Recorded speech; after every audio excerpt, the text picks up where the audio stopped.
Sir P K Sasi C P എമ്മിൻ്റെ പാലക്കാട് ജില്ലാ സെക്രട്ടേറിയറ്റിൽ നിന്ന് ബ്രാഞ്ചിലേക്ക് തരം താഴ്ത്തപ്പെട്ടു ഒരു ദിവസം എന്ന വാർത്തയാണ്. പിന്നീട് പറഞ്ഞു KTDCയുടെ ചെയർമാൻ സ്ഥാനം അദ്ദേഹം രാജിവെക്കും. അപ്പം ചില അഴിമതി ആരോപണങ്ങളാണ് ഈ ശശിക്കെതിരെ ഉണ്ടായത്. എന്നാൽ പിന്നീട് MV ഗോവിന്ദൻ എന്ന് പറയുന്ന സി പി എമ്മിൻ്റെ സംസ്ഥാന സെക്രട്ടറി പറയുന്നു അത്തരത്തിൽ നടപടിയൊന്നും എടുത്തിട്ടില്ലെന്ന്. ശശിയുടെ അടുത്ത് നേരിട്ട് മാധ്യമപ്രവർത്തകർ എന്ന് ചോദിച്ചപ്പോൾ സംഘടനാപരമായ കാര്യങ്ങളൊന്നും എനിക്ക് നിങ്ങളോട് ചർച്ച ചെയ്യാൻ താല്പര്യമില്ല എന്ന് പറയുന്നു. സത്യത്തിൽ സി പി എമ്മിലുള്ള നടക്കുന്ന കാര്യങ്ങളൊന്നും പുറത്തേക്കാരും അറിയരുതെന്നാണോ? അല്ല, CPM അകത്ത് നടക്കുന്ന കാര്യങ്ങൾ പുറത്ത് അറിയാത്തൊരു കാലാവസ്ഥ വളരെ പണ്ടുണ്ടായിരുന്നു. ഒരു 1995 മുമ്പ് എന്നൊക്കെ പറയാം. അത് കഴിഞ്ഞ് ആ ഇരുമ്പുമുറയൊക്കെ നീങ്ങുന്ന എങ്ങനെയാണെന്ന് വെച്ചാൽ വിഭാഗീയത കാരണമാണ്. വിഭാഗീയത വരുമ്പോൾ മറ്റേ ഗ്രൂപ്പുകാർ ഒരു ഗ്രൂപ്പിനെ പറ്റിയിട്ടുള്ള കാര്യങ്ങളൊക്കെ പുറത്തുവിടും, മറ്റേ ഗ്രൂപ്പിൻ്റെത് ഈ ഗ്രൂപ്പുകാരും പുറത്തുവിടും. അങ്ങനെ വിഭാഗീയത നിലനിൽക്കുന്ന ധാരാളം സ്ഥലങ്ങളുണ്ട്. ഇപ്പോൾ കായംകുളത്തെ പാർട്ടിയെ പറ്റി ഇനി ആ പാർട്ടി അവിടെ ഉണ്ടാകില്ല എന്നുള്ള മട്ടിലൊക്കെ കഴിഞ്ഞ ദിവസം MV ഗോവിന്ദൻ സംസാരിച്ചിരുന്നു. PK ശശിയെ സംബന്ധിച്ചിട്ടുള്ള ആരോപണങ്ങൾ ഇന്നലെയൊന്നും തുടങ്ങിയതല്ലല്ലോ, ഇത് കുറേ വർഷമായി. ഇപ്പോൾ എത്തി നിൽക്കുന്നത് ഒരു പണാപഹരണം സംബന്ധിച്ച വിഷയമാണ്. ഇതിനു മുമ്പ് എന്നാൽ ചില വനിതാ സഖാക്കളുടെ ആരോപണം ആണ് ശശിക്കെതിരെയൊക്കെ ഉണ്ടായിരുന്നത്. അത് കഴിഞ്ഞ് ശശി എന്നുള്ള പേര് തന്നെ P ശശി, PK ശശി, ഇങ്ങനെ പലതരം ശശിമാർ പാർട്ടിയിൽ ഇതുമൊക്കെ ആയിട്ട് ബന്ധപ്പെട്ട് വരുന്നവരുള്ളതുകൊണ്ട് ഈ ശശി എന്നുള്ള പേര് തന്നെ ഒരു അശ്ലീല ചൊവ്വ വന്ന മട്ടിലെ ആളുകൾ പറയാൻ തുടങ്ങി. ഇപ്പോൾ ജില്ലാ കമ്മിറ്റി അംഗമായിരുന്നു ശശി.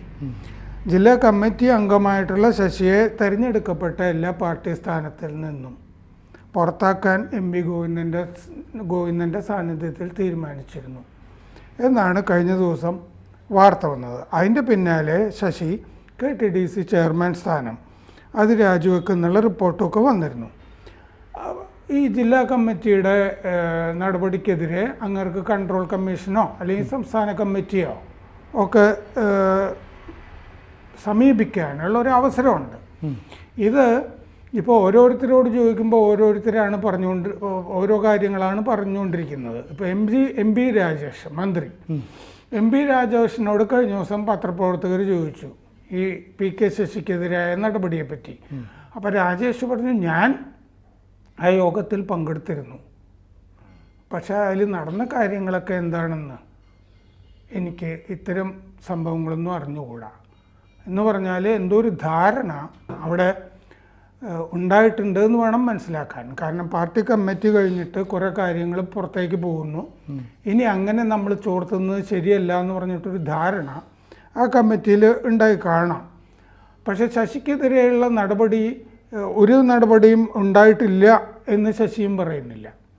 കാരണം മണ്ണാർക്കാട്ട് പാർട്ടി നിയന്ത്രണത്തിലുള്ള സഹകരണ കോളേജിൻ്റെ ഫണ്ട് തിരിമറിയാണ് ഇതിൻ്റെ അകത്ത് ഇപ്പോഴത്തെ വിഷയം.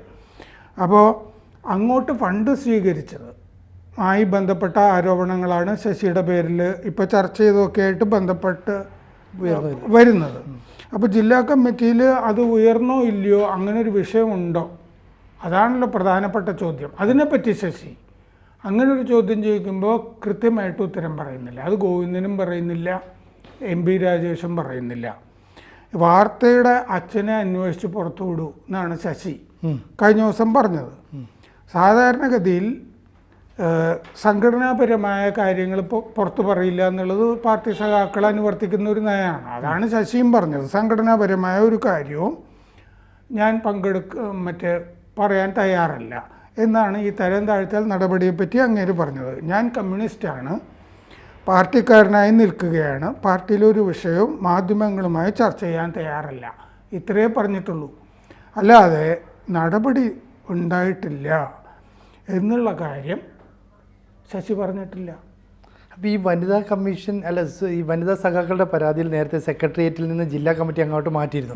പക്ഷേ പിണറായി വിജയൻ എന്ന് പറയുന്ന മുഖ്യമന്ത്രിയുടെ പിന്തുണ ഉള്ളതുകൊണ്ട് ശശി വീണ്ടും പഴയ പദവിയിലേക്ക് തിരിച്ചെത്തി.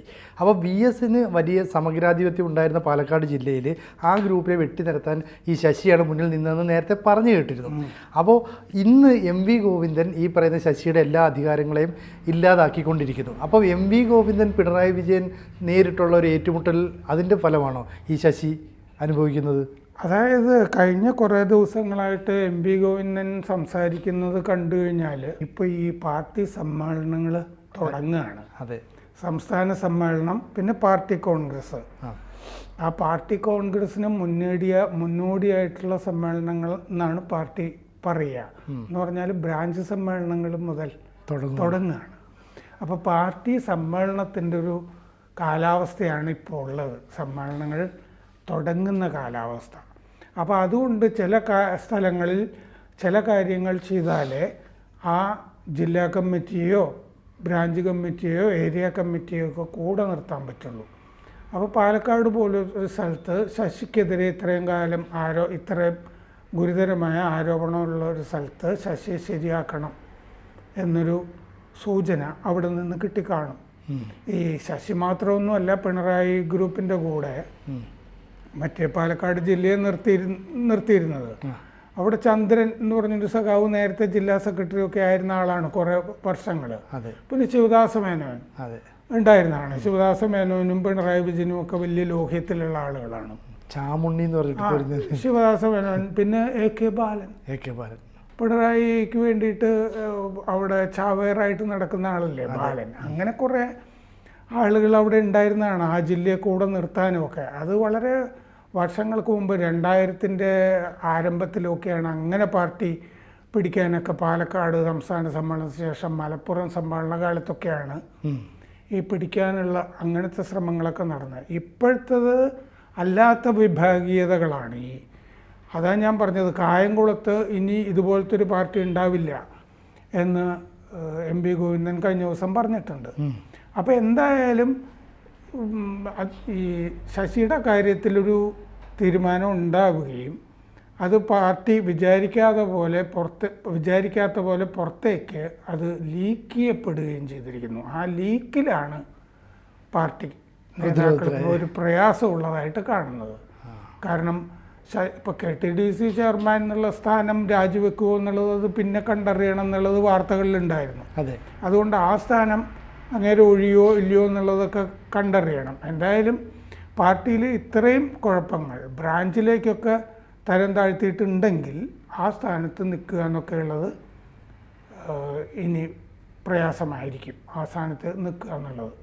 അപ്പോൾ ഈ പാർട്ടിയുടെ ജില്ലാ സമ്മേളനങ്ങളൊക്കെ ഉൾപ്പെടെ വരാൻ പോകുന്ന ഒരു സമയത്ത് ഇപ്പോൾ ഈ പരസാർ പറഞ്ഞാൽ കായംകുളത്തായിക്കോട്ടെ, ആലപ്പുഴയിലായിക്കോട്ടെ, പാലക്കാട്ടായിക്കോട്ടെ, ഇങ്ങനെ പല മേഖലകളിലും ഇത്തരത്തിലുള്ള വിഭാഗീയതയുണ്ട്. അത് നമ്മൾ ഈ ഇലക്ഷൻ കാലത്ത് കണ്ടതുമാണ്. അപ്പോൾ അവിടങ്ങളിലെല്ലാം തന്നെ ഒരു ശുദ്ധികലശം നടത്തി ഈ എം വി ഗോവിന്ദന് കൃത്യമായി പാർട്ടിയെ മുന്നോട്ട് കൊണ്ടുപോകാൻ പറ്റുമോ? പ്രയാസമായിരിക്കും. കാരണം എന്താണെന്ന് വെച്ചാൽ പഴയ പോലെയൊന്നും അല്ല ഇപ്പോൾ പാർട്ടിയിൽ ഈ ഇപ്പോഴത്തെ നേതൃത്വത്തിനെ സംബന്ധിച്ചോ ഇപ്പോഴത്തെ ഭരണത്തിനെ സംബന്ധിച്ചോ ഒന്നും അണികൾക്ക് പൊതുവെ അങ്ങനെ വലിയ അഭിപ്രായമൊന്നുമില്ല.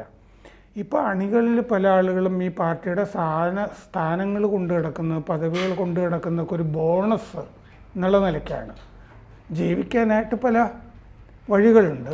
അതിൻ്റെ കൂട്ടത്തിൽ ഇതൊരു ബോണസാണെന്ന് പറയുന്ന സഖാക്കൾ തുറന്നു പറയുന്നവരും കൂടിയുണ്ട്. അങ്ങനെ പാർട്ടിയിലൊരു അംഗത്വം ഇരിക്കുന്നതുകൊണ്ട് വേറെ കുറേ സൗകര്യങ്ങൾ സമൂഹത്തിൽ കിട്ടും എന്ന് വിചാരിച്ച് നടക്കുന്ന ധാരാളം അണികളിപ്പുണ്ട്. ഇപ്പോൾ എന്താണെന്ന് വെച്ച് കഴിഞ്ഞാൽ ഈ കൂടുതൽ ഈ മത്സരങ്ങൾ ഉണ്ടാകാനാണ് സാധ്യത പാർട്ടിയിൽ ഇത്തവണ. ഇപ്പോൾ ബ്രാഞ്ച് തലം മുതൽ